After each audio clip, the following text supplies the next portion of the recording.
અમદાવાદના વસ્ત્રાલ આરટીઓની સામે Ajay motor driving સ્કૂલમાં ચાલી રહ્યું છે બોગસ સર્ટિફિકેટનું કૌભાંડ। એક જાગૃત નાગરિક દ્વારા સ્ટાર ન્યૂઝ 7ને જાણ કરતા કે વસ્ત્રાલ આરટીઓની સામે मेडिकल करना है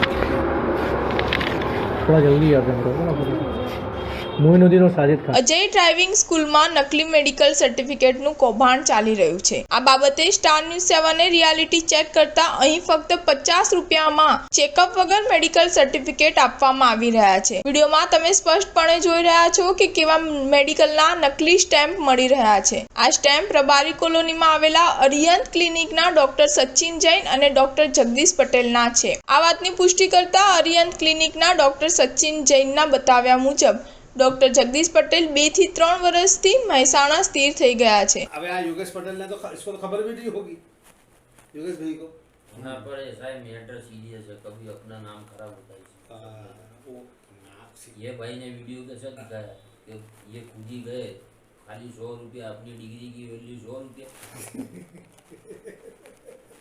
का वो औरत मार के दे रही ऐसा थोड़ी चल। हाँ मैं पैदा हो गया था मैं को 20 साल और भी हो गया होगा અને આવા કોઈ પણ જાતના સિક્કા આપેલ નથી। આ તદ્દન ખોટા સિક્કા છે। હવે જોવાનું રહ્યું કે અરિયંત ક્લિનિકના ડોક્ટર સચિન જૈન આવા અજય મોટર ડ્રાઇવિંગ સ્કૂલ ઉપર કોઈ કાર્યવાહી કરશે કે કેમ। શું તંત્ર આવા અજય મોટર ડ્રાઇવિંગ સ્કૂલ ઉપર કોઈ કાર્યવાહી કરશે કે આમાં પણ આરટીઓ ઓફિસરોની મિલીભગત હશે। Star news 7 Ahmedabad.